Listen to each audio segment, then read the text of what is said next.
பொதுக்காலம் 29ஆம் வாரம் வெள்ளிக்கிழமை. முதல் வாசகம். திருத்தூதர் பவுல் எபேசியருக்கு எழுதிய திருமுகத்திலிருந்து வாசகம். அதிகாரம் 4, இறை வசனங்கள் 1 முதல் 6 முடிய. சகோதர சகோதரிகளே, ஆண்டவர் பொருட்டு கைதியாக இருக்கும் நான் உங்களை கெஞ்சி கேட்கிறேன். நீங்கள் பெற்றுக்கொண்ட அழைப்புக்கு ஏற்ப வாழுங்கள். முழு மனத்தாழ்மையோடும் கனிவோடும் பொறுமையோடும் ஒருவரை ஒருவர் அன்புடன் தாங்கி அமைதியுடன் இணைந்து வாழ்ந்து தூய ஆவி அருளும் ஒருமைப்பாட்டை காத்துக்கொள்ள முழு முயற்சி செய்யுங்கள். நீங்கள் ஒரே எதிர்நோக்கு கொண்டு வாழ அழைக்கப்பட்டிருக்கிறீர்கள். ஒரே எதிர்நோக்கு இருப்பது போல உடலும் ஒன்றே, தூய ஆவியும் ஒன்றே. அவ்வாறே ஆண்டவர் ஒருவரே. நாம் கொண்டுள்ள நம்பிக்கை ஒன்றே, திருமுழுக்கு ஒன்றே. எல்லாருக்கும் கடவுளும் தந்தையுமானவர் ஒருவரே. அவர் எல்லாருக்கும் மேலானவர், எல்லார் மூலமாகவும் செயலாற்றுபவர், எல்லாருக்குள்ளும் இருப்பவர். இது ஆண்டவர் வழங்கும் அருள்வாக்கு. இறைவா, உமக்கு நன்றி. நற்செய்தி வாசகம். லூக்கா எழுதிய நற்செய்தியிலிருந்து வாசகம். அதிகாரம் 12, இறை வார்த்தைகள் 54 59 முடிய. அக்காலத்தில் இயேசு மக்கள் கூட்டத்தை நோக்கி கூறியது: மேற்கிலிருந்து மேகம் எழும்புவதை நீங்கள் பார்த்ததும் மழை வரும் என்கிறீர்கள். அது அப்படியே நடக்கிறது. தெற்கிலிருந்து காற்று அடிக்கும் பொழுது மிகுந்த வெப்பம் உண்டாகும் என்கிறீர்கள். அதுவும் நடக்கிறது.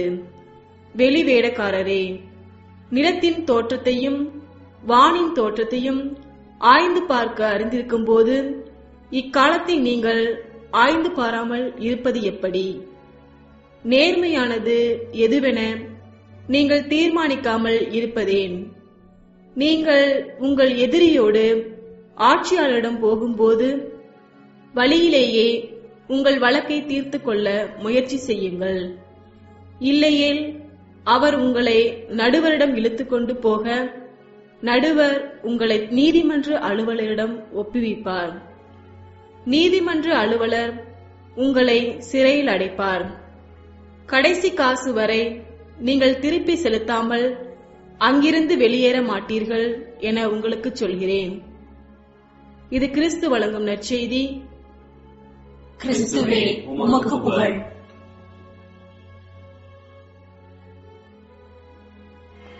அன்புக்குரியவர்களே, தமிழகத்தில் ஒரு கிராமத்தில் நடந்த நிகழ்வு இது. அண்ணன் தம்பி என 2 சகோதரர்கள் இருந்தனர். இருவருமே எலியும் பூனையுமாக ஒருவர் மற்றவரது முகத்தை பார்க்க விரும்பாமல் வெறுத்து வாழ்ந்தனர். இருவருக்குமே அடுத்தடுத்து நிலங்கள் இருந்தன. இவர்களது நிலங்களுக்கு நடுவே இருந்த வரப்பில் வேப்ப மரம் ஒன்று இருந்தது. இந்த வேப்ப மரம் யாருக்கு சொந்தமானது என்ற பிரச்சனை இருவருக்கு நடுவேயும் எழுந்தது. இருவருமே வேப்ப மரம் தங்களுக்கு தான் சொந்தம் என வாதிட்டனர். தங்களுக்கிடையேயான வழக்கை தீர்த்துக் கொள்ள நீதிமன்றத்தை நாடினர். தங்களுக்கென வக்கீல்களை அமர்த்தி கொண்டு வாதாடினர்.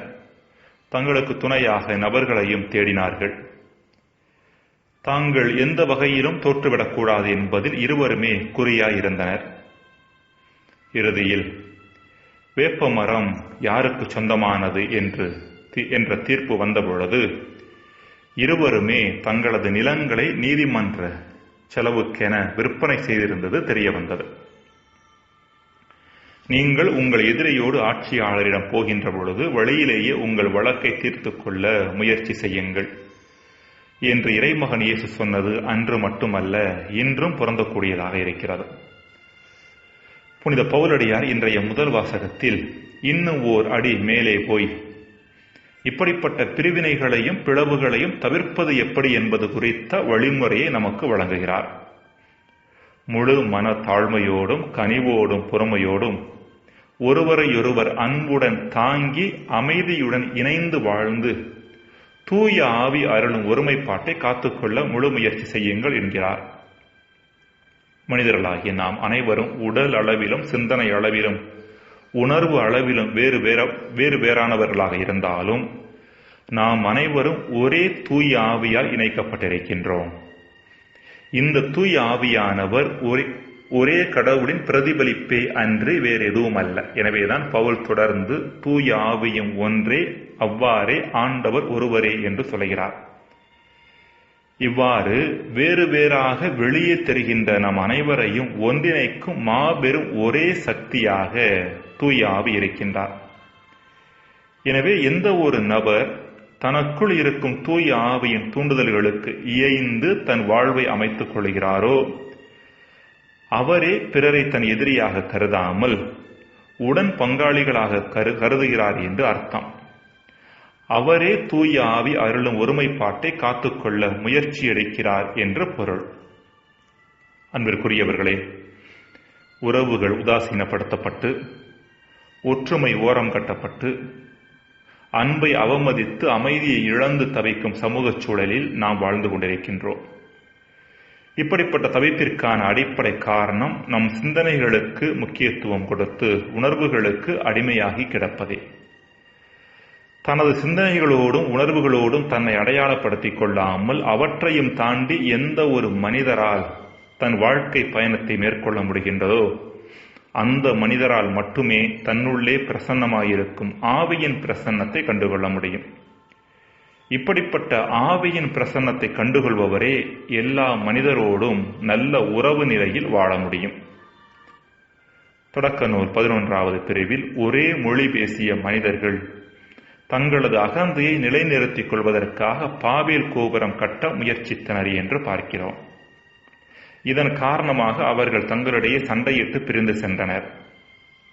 திருத்தூதர் பணி 2ஆம் பிரிவில் பல்வேறு மொழி பேசிய பல்வேறு இனத்தவர்கள் தூய ஆவியால் நிரப்பப்பட்டு இறைவாக்குரைத்த திருத்தூதர்களின் இறைவாக்கை தங்கள் சொந்த மொழியிலேயே புரிந்து கொண்டார்கள் என்று பார்க்கிறோம். அகந்தை பிரிவினையை கொண்டு வருகிறது, தூய ஆவி ஒற்றுமையை கொண்டு வருகிறார் என்பதையே இவ்விரு நிகழ்வுகளும் நமக்கு எடுத்துரைக்கின்றன. ஜெபம்.